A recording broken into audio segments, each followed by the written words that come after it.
Hello, hello, hello, everyone. Happy Wednesday. I'm Claire Jones. If we haven't already met, I'm an author and small publisher committed to changing the world for the better through inclusive stories and practices. And we are jumping on today for my Authorvision Facebook Live series, where I interview the amazing and inspiring authors in my network to discuss the visions that have shaped our lives and careers. So if you're joining us, please like, comment, share below. Let us know that you're here. And today I'm talking to Chris. Yay! So glad to have you here today. Thank you. I'm so glad to be here. Yeah, so let's dive right on in. How did you get to where you are today? Well, in terms of writing, I think I have been in love with words my whole life. I distinctly remember probably being 3 and sitting at a table with my mom with a piece of paper and a pencil and writing random letters and saying, "What does that spell? What does that spell?" And I became a reader, and I was a journaler as a probably even a late elementary schooler, and then in my early adulthood started turning towards more personal essay. And then I come from, and this is what my book really centers around. I grew up in a Southern family that had this really strong tradition of telling stories, not in any sort of formal way, but the stories just, we are together and there are just always stories. And I have spent my life saying, "Tell me that story about," I've heard most of them 1,000 times. And so I guess I come by it honestly.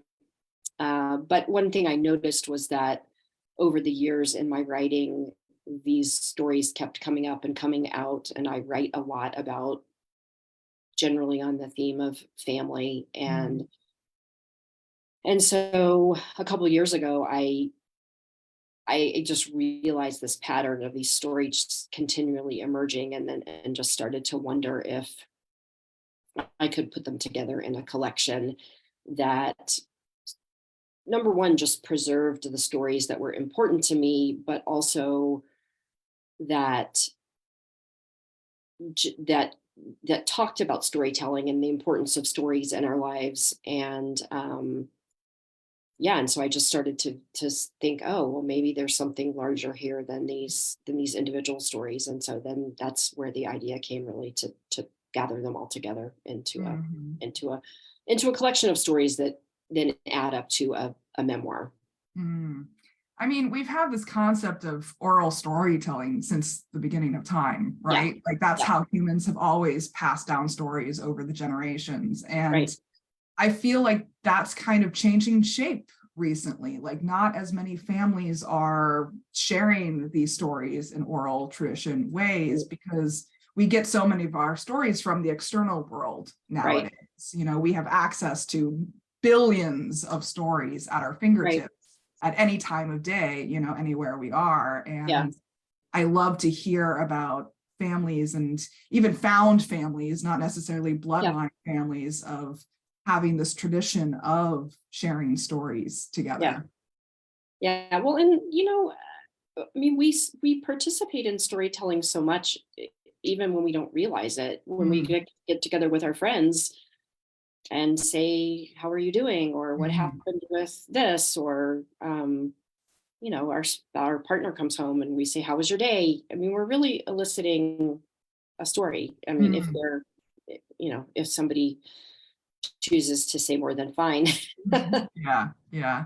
I mean, I was instantly thinking of my own parents. Like they each have their own storytelling styles as well, and like how they like to craft the story is also really interesting as well. Like my dad gets to the very granular detail. He loves to be like, "And I was eating a turkey sandwich, and when I went to go take a drink of my lemonade," like it's really granular detail where that's the kind of storytelling that he does. But my mom is more like, "Let me do all of the drama up front and then give you the punchline at the end." Yeah. And like, it's just really interesting to see how different people craft their narratives as well. And it's one of the things I talk about in my book is that so I grew up in the South. My husband grew up in New England, and when he came into my family, my family got to know him, and know things, experiences that he had had, and so we would all be sitting around the table, and I or my mom or somebody would say to him, Adam, tell that story about.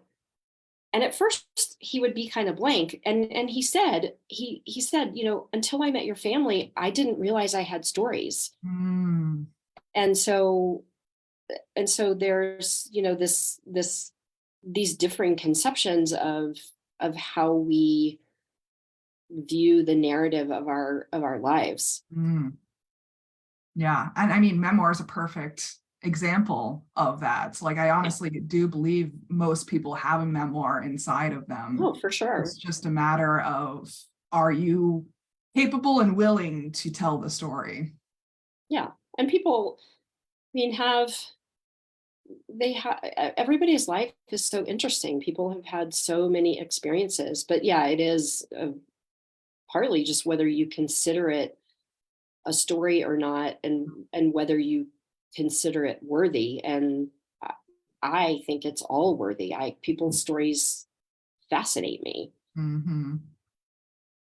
Well, what were the personal visions that kept you going along with this process? Like, what was the guiding star throughout all of this? Well, so I mean, one that I spoke to a minute ago, part of it was preserving the stories. Mm, In my family, even though they get told over and over again, they're being told orally. And a lot of the big thread through this book is my relationship with my maternal grandmother, mm, and she died in 2012, and so she's not here anymore. And obviously, and I knew three of my great grandparents as well. They're not here anymore. mm, My parents are still alive. My aunt and uncle are still alive. And so, right now they are partly a keeper of the stories, but at mm, some point they're not going to be here either. So part of it was just purely writing it down for me, for my kids, for my cousins' kids, so that they would have those. But the other part of it is that my family, I mean, it's like, not that I haven't had challenges in my life, but I I had this I had a very supportive um I've had a very supportive life, and a mm, lot of that was my great grandmother, and particularly, I mean, all of my family, but particularly the other women in my family. And so I also view this book as almost like medicine to the world. mm, It's a happy story, and it's a sweet story. And um there's a segment of memoir that is sort of trauma based, and mhm, which is fine. And I think that's really good that people are able to tell those stories, and that they're able to build community, and that other people out there know by through reading those that they're not alone. mm, And there's this other side, or can be mm, this other side of life. And so part of it was just wanting to put that out there, of a place where other people could come who have experienced that or not, and curl up with their cup of tea and their warm blanket, and just be taken in and be embraced for a little while. mm. Yeah, I mean, we all need that. It's almost like comfort food. Exactly, it's comfort You reading. know? I call it a Yeah, cozy memoir, like they're cozy mysteries. And um I think I've invented a new genre, maybe. yeah, yeah. I like the idea of cozy memoir. Lately, I've been exploring cozy fantasy a lot lately Oh because I'm yeah, a huge fantasy reader yeah, and writer. And yeah, it's this whole concept of like nothing ever really bad happens. Like there is yeah, narrative tension and drama that yeah. drives the plot, but it's not like, you're saving a world against, this Right. massive villain, Yeah, the stakes are a lot lower. And I like this idea of cozy memoir as well, because you're yeah. right. I mean, a good portion of memoirs are trauma based. Like, Yeah, I mean, right now, I think the pendulum has sort of swung, or there's celebrity, memoir. There's a lot of that. And yeah, so I, hopefully adding a little something different. I love that. I love that. So what was like the dark times through this journey? Was there any challenges that you ran into along the way, and how did your vision help you overcome those? Well, I think a big part or a big challenge initially was honestly to think, well, like, who am I to Mm, to write a book and put it out there in the mm, world? yeah. And so just overcoming that, and overcoming, even though, I mean, I'm not exposing any deep dark family secrets, or Mm, there's no personal conflict in terms of, between family members, but it still feels vulnerable mm, to, just to put yourself on the page, and it's vulnerable to put my writing out there, and not everybody's going to like it, and not everybody's going to think I'm a decent writer, and so that feels uh, exposed. And so yeah. just realizing that you're not going to make everybody happy. Hmm. um that was the big one. And then, on a smaller basis, just along the way, having the resilience and the fortitude to keep going, Mm, because there are just points, I think, for most writers, or for most creators, where you get stuck, you can't see the way forward, where, like, I had this feeling inside me of what kind of book I wanted to write. mm, Um, but sometimes beyond that, I couldn't really articulate. It was almost like, well, I'm going to know it when I see it. And mm, so, for instance, in a lot of sort of writing circles, people want you to write an outline and say yeah. what your structure is going to be. And when somebody Yeah. tells me to write an outline, I want to cry, because that's not how I do it. I kind of feel my way forward, and it's kind of like feeling around in the dark, and that kind of, I'll know it when I see it kind of thing, or when I do it. Mhm. So some of it is again having the courage to just embrace my own process, Mm, and to hear the recommendations from other people, and then decide what I'm going to take and what I'm not, and what just doesn't work mhm. for me, and that I it's okay for me to decide that. Yeah. It's okay for me to go against the quote unquote experts. And, I Mhm. mean, not that they're wrong. I mean, I think that's the thing. It's like, there's not necessarily a right or a wrong. There's a Mm, right or a wrong for me, and there's going to be a totally. right and a wrong for the person writing next to me. Uh, yeah. So I would say those were the big ones. I mean, what I'm hearing is like this idea of being self-centric, but there's an unhealthy version of self-centric, which is like the imposter syndrome, the self-doubt of like, Right. it's almost like external self-centric, where Hmm. you feel like pressure coming in from outside and Yeah. comparisitis coming from outside. But then later on, you talked about this like internal self-centric Yeah. of like knowing yourself enough to have those boundaries and make those decisions for yourself. And you really need to find a balance between the two ultimately. Well, it's been interesting too. Moving, my book came out actually yesterday. And Congrats. so thank you. So moving into and have been moving into the marketing phase, and and Mm, that's been interesting, because it's necessary, but that's not why I wrote a book, right? To become yeah. a marketing person. So that's interesting and feels a little squishy. Mm, And I'm pretty introverted, so that's that challenges me to put myself out there in those ways and keep putting the spotlight on myself. mhm, And so there are definitely challenges in I think the different phases of going through this whole process. Mm. And, writing really was, all things considered, the lesser challenge. Mm. And moving into this marketing phase is definitely something new. Yeah, I mean, I hear that so often from creatives, from artists, from authors, is like, Yeah.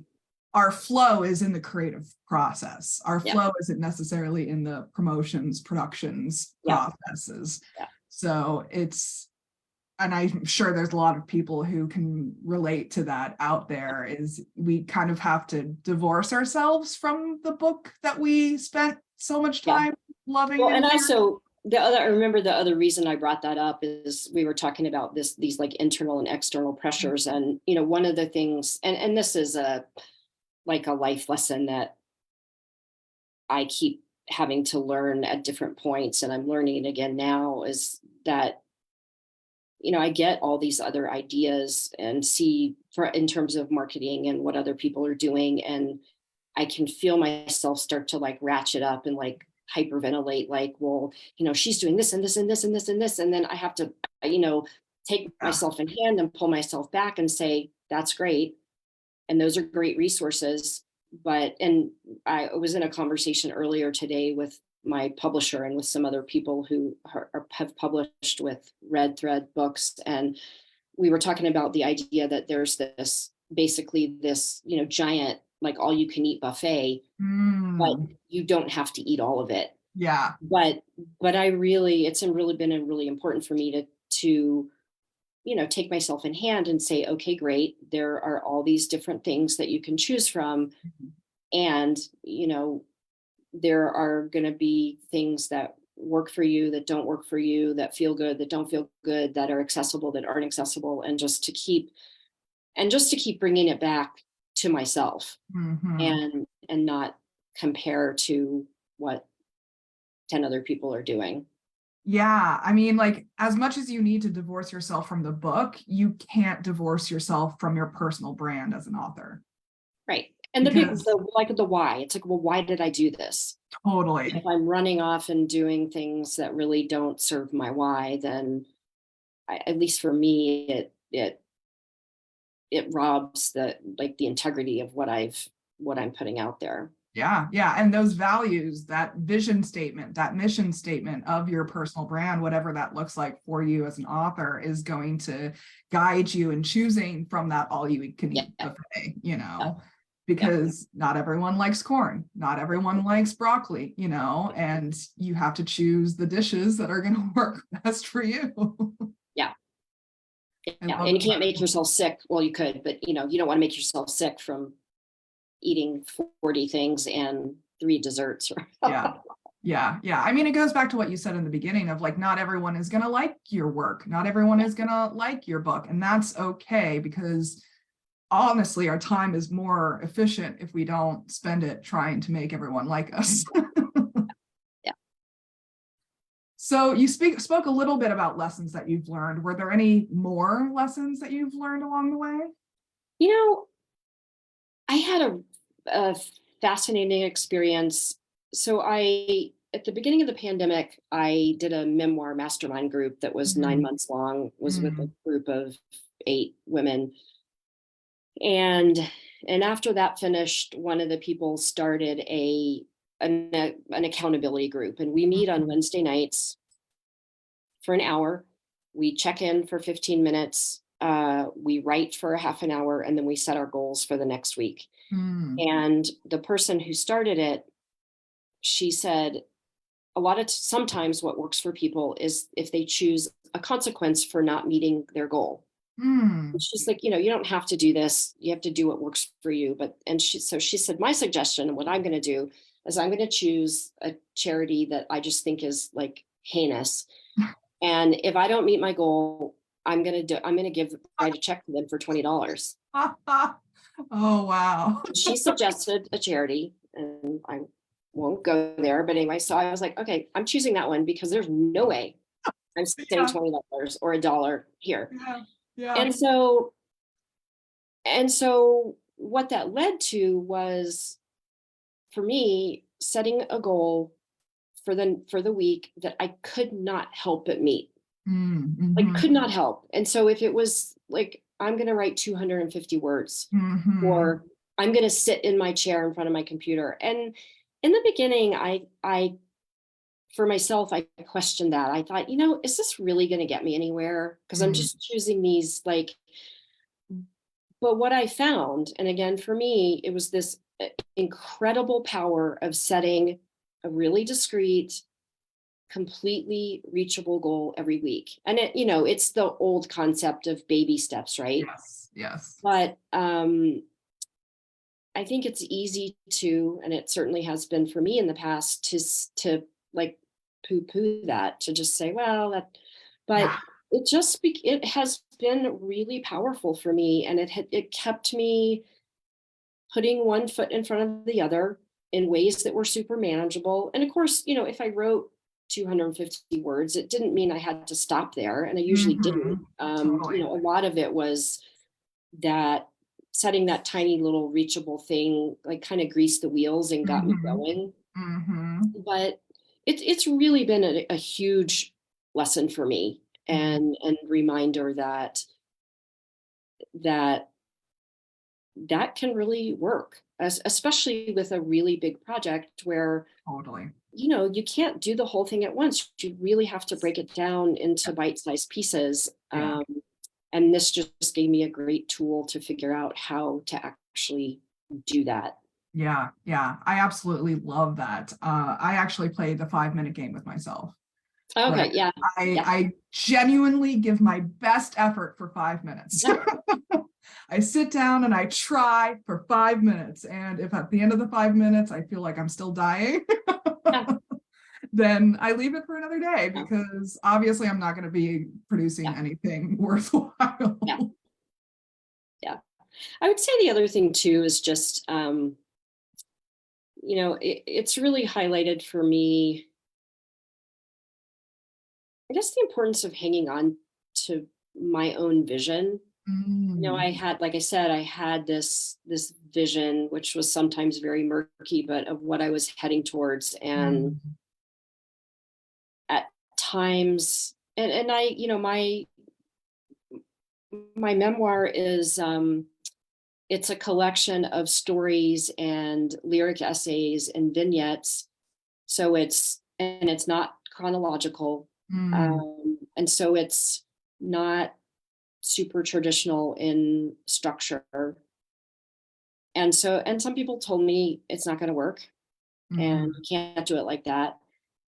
But I really had this vision, and I just really decided that I was going to do it the way I wanted to do it. And then, of course, I was going to assess it. I mean, I do feel like it has worked, but sometimes it's really hard to hold on to that, and when you have other voices. And again, when you sometimes the voices of, experts, or, people that you you perceive to know more than you, it can be really hard to hold on to that vision. But I think it's important to at least give it a good shot before you decide that you're going to go in a different direction. And I don't think there's anything wrong with trying something and then deciding that you don't think it works. Totally. But I think it's really important to give it a really good test first.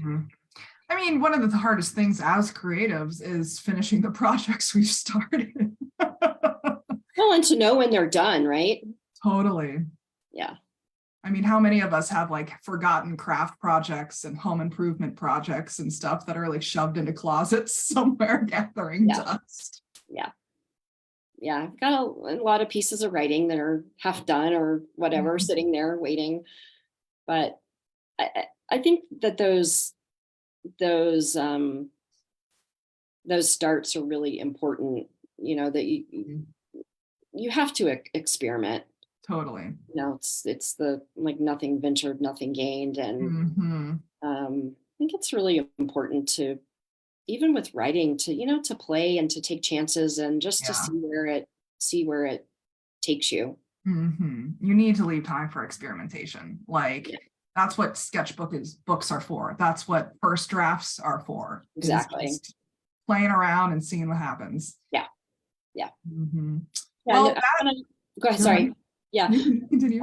Well, so one of the things that I do is I facilitate writing groups, writing circles, and it's prompt driven, and it's just like pen to page, go, go, go, go, go. And one of the things I really love about that process is that the idea is, I mean, it's even kind of beyond the shitty first draft. It's just flinging it out onto the page, and then going back and mining that to sort of see where the energetic and the kind of juicy parts are, and then you can kind of lift those out, and then sometimes, I mean, pieces come out kind of whole, but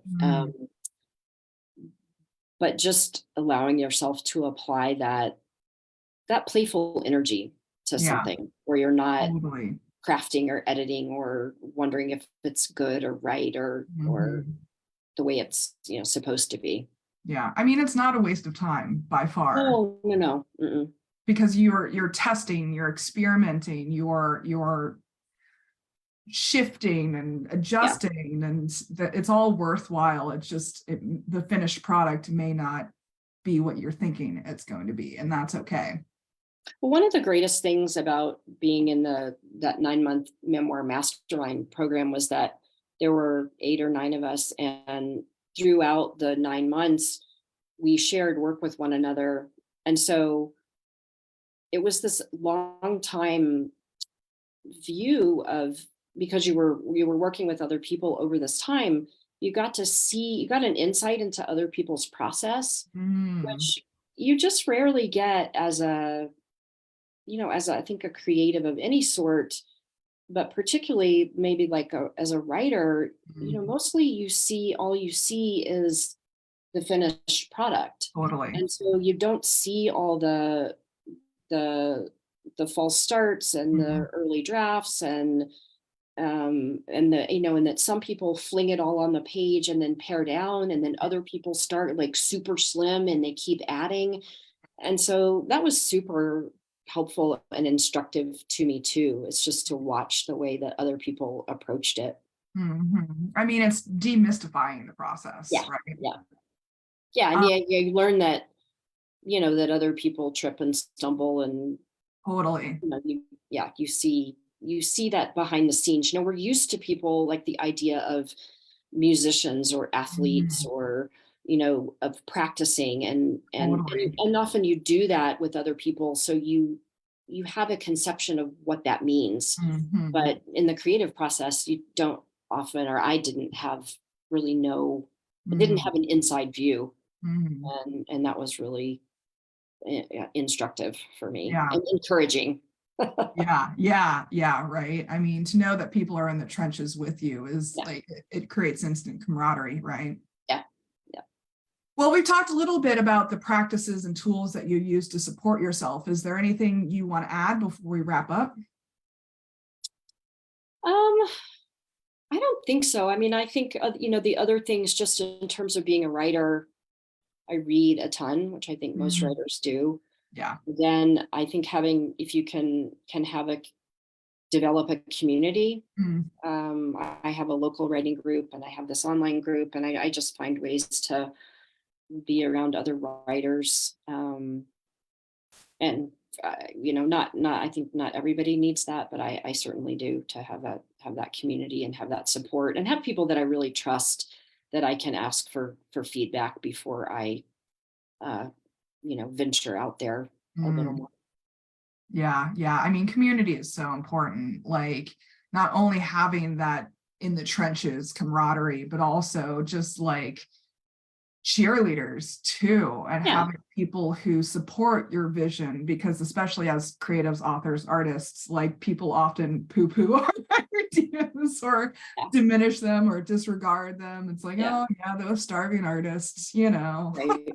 Well, just to have that place where there's the level of safety where you can say what your doubts are, and you can put stuff out there, you can ask for feedback, and I mean, at least for me, know that you're going to get feedback, but it's going to be gentle, that you're going to be well taken care of. Mhm. In that, I have found that really, it's really crucial for me. Yes. Yeah. Yes. Yeah. I mean, you have to have safe spaces for sure. All right. Well, I love that. Anything you want to add before we wrap up? I don't think so. Just thank you so much. It's been a pleasure to have this conversation with you. Thanks for Yeah. having me. Yeah. I'm always fascinated to see what people show up with because it's always a worthwhile conversation, always juicy nuggets. So this is powerful stuff that we're talking about in the audience. We definitely encourage you to share your own thoughts and stories and feelings and insights with us as well. We'd love to know how personal visions like these have shaped you in your own lives. So special thanks to Chris for joining me today. It's been a pleasure. Thank you.